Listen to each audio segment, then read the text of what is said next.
Hello guys, welcome back to my YouTube channel SKM study a way of success. मैं हूं आपका educator Shivam Mishra और आपका स्वागत करते हैं आपके अपने यूट्यूब चैनल एसकेएम स्टडी पे। और यहाँ पे यार लेके आए पेपर, यार सेम टू सेम पेपर होने वाला है। सो यार इस वीडियो में देखिए, इसको मैं सोल्यूशन कुछ का मैं सोल्यूशन देने वाला हूँ, लेकिन इस पेपर को आप तैयार करके जाइए। मैं ढूंढा हूँ और ढूंढने के बाद ये मैं पेपर लेके आया हूँ। तो भाई साहब इस पेपर को आप देख के पढ़ के जाइएगा, क्योंकि यहाँ से मैंने देखा कि जो क्वेश्चन बार बार आपके पेपर में रिपीट किए जा रहे हैं वही क्वेश्चन आप तक मैं दे रहा हूँ। तो यार प्लीज़ आप इस वीडियो को पूरा देखिएगा और ये पेपर तैयार करके जाएंगे 16 फरवरी के दिन, क्योंकि यहाँ से पेपर में प्रश्न आपके पूछे जा सकते हैं। और यार वीडियो को अभी तक लाइक नहीं किया तो आज का लाइक टारगेट मात्र और मात्र 5 के है, 5000 लाइक टारगेट है। और चैनल को यार सब्सक्राइब कर लीजिए, बाद में आप बोर्ड एग्जाम के बाद चाहे अनसब्सक्राइब कर दीजिएगा, लेकिन अभी के लिए आपको क्या करना है, सब्सक्राइब करके रख लेना है, ठीक है ना। ये सन 2019 का पेपर है, 302 CU पेपर है। इसका पीडीएफ कहाँ पे मिलेगा? तो पीडीएफ मैं टेलीग्राम चैनल एसकेएम स्टडी पे भेजूंगा। किस पे? एसकेएम स्टडी, जो हमारा ऑफिशियल टेलीग्राम है। वहाँ पे लगभग 45-46 हजार बच्चे हैं, प्लस ही बच्चे ज्वाइन किए 46 हजार। सोचिए यूपी बोर्ड का नंबर 1 टेलीग्राम है, वेरीफाइड टेलीग्राम, तो वहाँ पर है, जाइए उसको ज्वाइन कीजिए, link in the description box. वहां पे आपको इसका पीडीएफ मैं भेज दूंगा। यार आ जाइए, एकदम मेहनत के साथ लग जाइए। 3 घंटे 15 मिनट का आपको टाइम मिलेगा। 100 नंबर का क्या रहेगा? पूर्णांक रहेगा। पास मार्क के लिए यार 33 नंबर लेके आएंगे, पास हो जाने की, पास होने की चिंता मत करिएगा। अगर एसकेएम स्टडी से आप पढ़ रहे हैं तो पास होने की चिंता नहीं करना है, क्योंकि कितना पाना है आपको? 33 नंबर लेकर आना है। कितना लेके आना है? केवल 100 में से 33 नंबर ही चाहिए पास होने के लिए, इससे ज्यादा नहीं चाहिए। इसलिए परेशान होने की बात नहीं है। 33 नंबर आ जाएगा तो काम हो जाएगा। तो काहे के लिए आप परेशान हो रहे हैं? बिल्कुल आपको परेशान होने की जरूरत नहीं है। 100 में से 33 आएगा ना, बहुत है, आप पास हो जाओगे। उससे ज्यादा आपको नंबर लाना ही नहीं है भाई साहब। 33 आए, काम खत्म। 100 में से बस 33 लेके आना है। क्लियर है? उसके बाद यहाँ पे देखिए, जो 15 मिनट रहेंगे वो आपको प्रश्न पत्र पढ़ने के लिए क्या रहेंगे? निर्धारित रहेंगे। जो 15 मिनट रहेंगे वो प्रश्न पत्र पढ़ने के लिए क्या रहेंगे? निर्धारित रहेंगे। यहाँ पे जो आपका ये रहेगा, इसको 2 खंडों में बांटा रहेगा, खंड क और खंड ख, 2 खंडों में बांटा रहेगा। यहाँ पे पहला प्रश्न है, वासुदेव शरण का निबंध संग्रह है। वासुदेव शरण का निबंध संग्रह कौन है? तो माता भूमि। माता भूमि किसका है? वासुदेव शरण अग्रवाल का निबंध संग्रह है। शेष स्मृतियां किसकी है? नोट कर लीजिए, शेष स्मृतियां किसकी है? तो शेष स्मृतियां किसकी है? आप ही बताइए, शेष स्मृतियां किसकी है? मैं वासुदेव शरण अग्रवाल के अन्य निबंध संग्रह बता दे रहे हैं आपको, जैसे पृथ्वी पुत्र। कौन सी है? पृथ्वी पुत्र। और कौन सी है? कल्प वृक्ष। कौन सी है आपकी? कल्प वृक्ष। कौन सी? कल्प वृक्ष। और कल्पलता। और कौन सी है? और है उत्तम ज्योति। क्या है? उत्तम ज्योति। क्या है? उत्तम ज्योति। और कौन सी है? वेद विद्या। कौन सी है? वेद विद्या। इत्यादि जितने भी हैं, यह डॉक्टर वासुदेव शरण अग्रवाल के क्या है? निबंध संग्रह है। डॉक्टर वासुदेव शरण अग्रवाल के क्या है? निबंध संग्रह है। बात याद रखिएगा। अगला यहाँ पे क्वेश्चन है, ख वाला है, हिंदी प्रदीप के संपादक थे। हिंदी प्रदीप के संपादक कौन थे? हिंदी प्रदीप के संपादक कौन थे? प्रताप नारायण मिश्र, बालकृष्ण भट्ट, ठाकुर जगमोहन सिंह, राधा चरण गोस्वामी। हिंदी प्रदीप के संपादक कौन थे? हिंदी प्रदीप के संपादक कौन थे? ख का यहाँ पे राइट ऑप्शन देना है, तो ख का राइट ऑप्शन हो जाएगा बालकृष्ण भट्ट। हिंदी प्रदीप के संपादक थे। इस पेपर को आप पूरा हल करके जाइएगा। आलोचनात्मक कृति कालिदास की लालिल्य योजना के लेखक हैं। कालिदास की लालिल्य योजना के लेखक कौन है? ग का राइट आंसर क्या हो जाएगा आपका? तीसरा वाला हो जाएगा डॉक्टर हजारी प्रसाद द्विवेदी, जो हैं यह आलोचनात्मक कृति कालिदास की लालिल्य योजना के क्या हैं? लेखक हैं। क्लियर है ना? ये याद रखिएगा। अगला यहाँ पे, क्या भूलू क्या याद करूं, किस विधा की रचना है? क्या भूलू क्या याद करूं, यह किस विधा की रचना है? यार याद हो गया होगा, दबाइए इसका आंसर। आत्मकथा है। क्या भूलू क्या याद करूं किस विधा की रचना है? ये एक आत्मकथा है। लेकिन इसके रचयिता कौन है? इसके रचयिता कौन है? तो लिख लीजिए, हरिवंश राय बच्चन है। कौन है? हरिवंश राय बच्चन है। इसके रचयिता कौन है? हरिवंश राय बच्चन साहब है भाई साहब। क्या भूलू क्या याद करूं की रचयिता कौन है? हरिवंश राय बच्चन जी है। निम्नलिखित में से किस उपन्यास की रचना हरिशंकर परसाई द्वारा की गई है? हरिशंकर परसाई द्वारा किस उपन्यास की रचना की गई है? पुनर्नवा, निर्मला, रानी नागफनी की कहानी या फिर सुगधा? तो यहाँ पे अंगा का राइट ऑप्शन क्या हो जाएगा? सी वाला हो जाएगा, रानी नागफनी की कहानी। रानी नागफनी की कहानी जो है यह हरिवंश हरिशंकर परसाई द्वारा लिखित रचना है। रीतकाल की प्रमुख विशेषता क्या है? रीतकाल की प्रमुख विशेषता क्या है? रीतकाल की जो प्रमुख विशेषता है वो आपका है ईश्वर वंदना। क्या है? ईश्वर वंदना जो है रीतकाल की प्रमुख विशेषता है। रीतकाल का नामकरण किसने किया था? आचार्य रामचंद्र शुक्ल ने। इसका नामकरण किसने किया था? छाप लीजिए, नामकरण किसने किया था? आचार्य रामचंद्र शुक्ल ने किया था। रामचंद्र शुक्ल ने रीतकाल का नामकरण किया था। कौन सी रचना रामधारी सिंह दिनकर की नहीं? इसमें से कौन सी रचना जो है रामधारी सिंह दिनकर की नहीं है? चित्राधार रामधारी सिंह दिनकर की नहीं है। हुंकार, रश्मिरथी, रेणुका ये सभी रामधारी सिंह दिनकर की है, लेकिन चित्राधार रामधारी सिंह दिनकर की नहीं है। तो किसकी है? अब आपके मन में आएगा किसकी है, तो लिख लीजिए ये है जयशंकर प्रसाद की। किसकी है?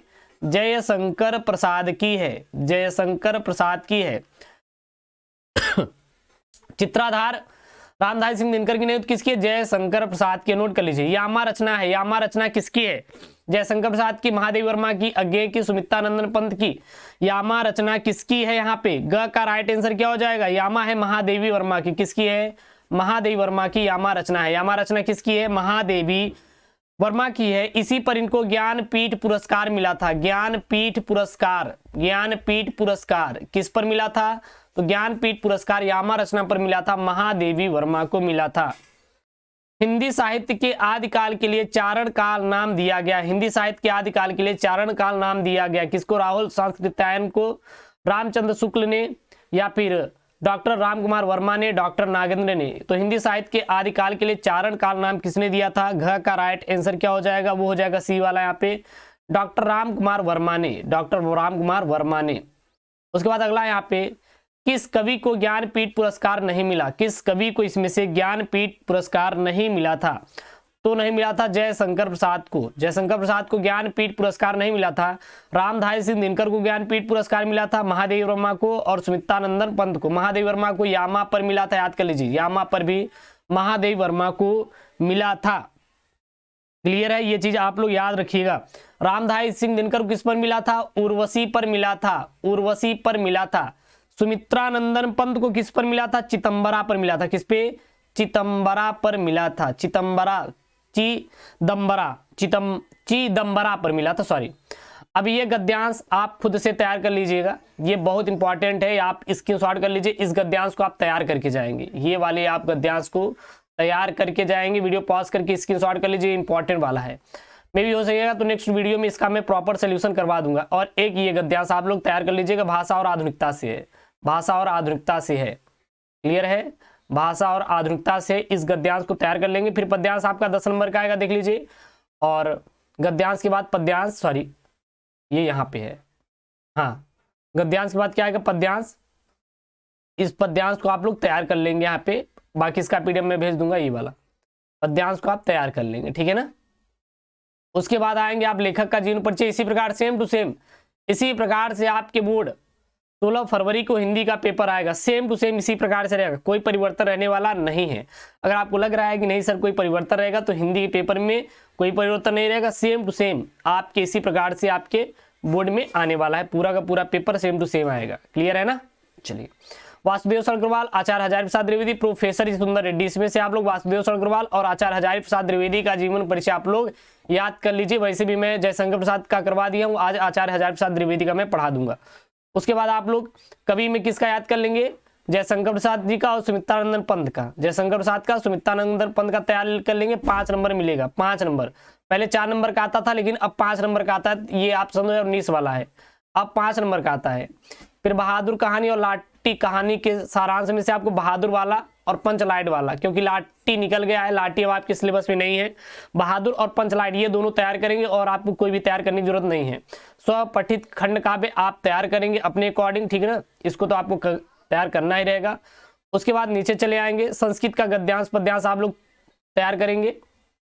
संस्कृत वाला आप लोग, मैं आपको 2 ही चैप्टर बताऊंगा करने के लिए तैयार। एक आप लोग संस्कृत भाषायाम का कर लीजिएगा, संस्कृत भाषा वाला, और एक के महामना मालवी वाला, महामना मालवी का आप तैयार कर लेंगे। बस यही 2 आपको तैयार करने की जरूरत है, बाकी इससे ज्यादा आप तैयार मत करिएगा।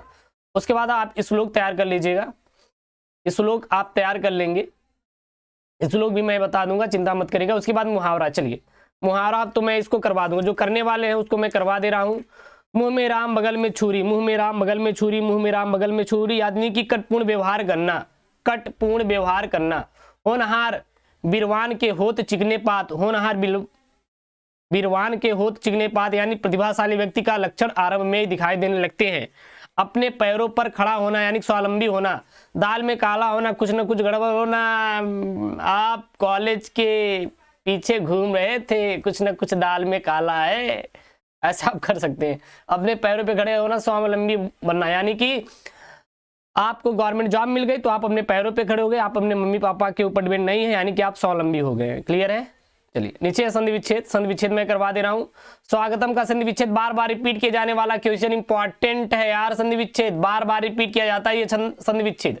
तो ये तो संधि विच्छेद आप लोग तैयारी कर लिए होंगे। स्वागतम का क्या हो जाएगा? स्वागतम का क्या हो जाएगा? स्वधन आगतम। स्वधन आगतम क्या हो जाएगा? स्वागतम का संधि विच्छेद हो जाएगा, नहीं सुधन आगतम, सुधन आगतम, स्वागतम का संधि विच्छेद हो जाएगा।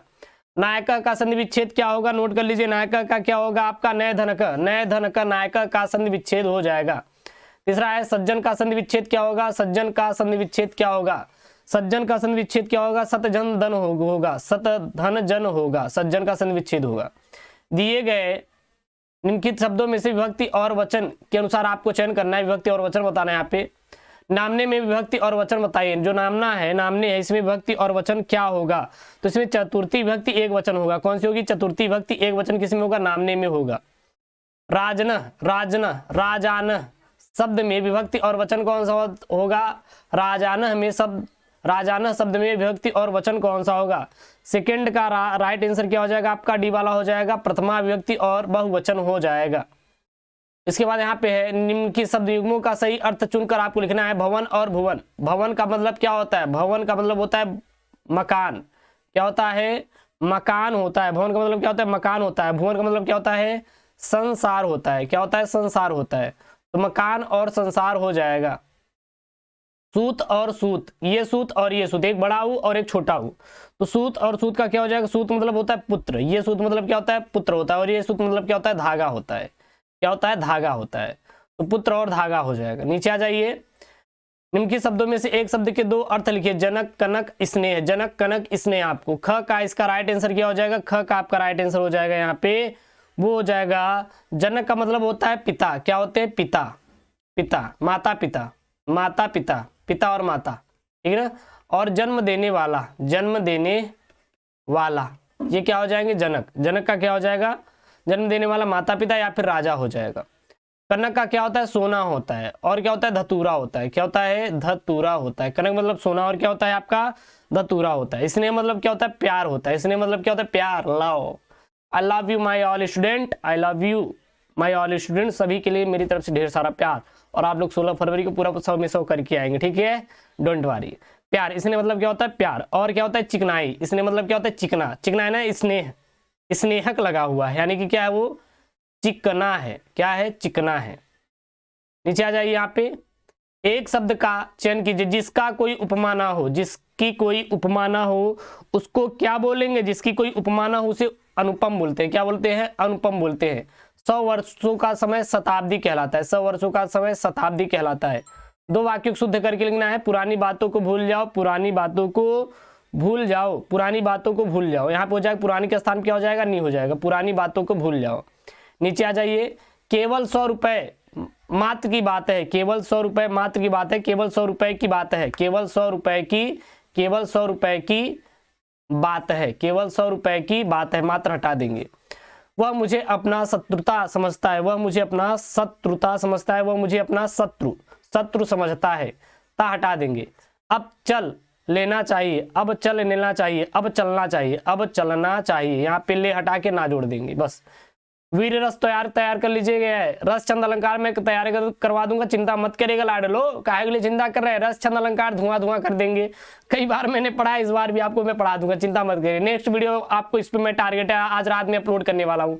रस छंद अलंकार आपको मैं तैयार करवाऊंगा, पत्र लेखन मैं करवा दूंगा, निबंध लेखन मैं तैयार करवा दूंगा, मेरे ऊपर छोड़ दीजिए, चिंता मत करिए, मैं आपको करवा दूंगा, मैं आपको करवा दूंगा। अभी आपके पास 5 से 4 दिन का समय है, मैं इसमें आपको पूरा कंप्लीट करवा दूंगा। यार वीडियो को लाइक करिए, चैनल को सब्सक्राइब करिए, मिलते हैं नेक्स्ट वीडियो में नए जोश के साथ। पास हो जाएंगे, चिंता मत करिएगा, बहुत ज्यादा आपको डिप्रेस में नहीं जाना है, आप हिंदी में पास हो जाओगे, चिंता मत करिएगा, ठीक है ना।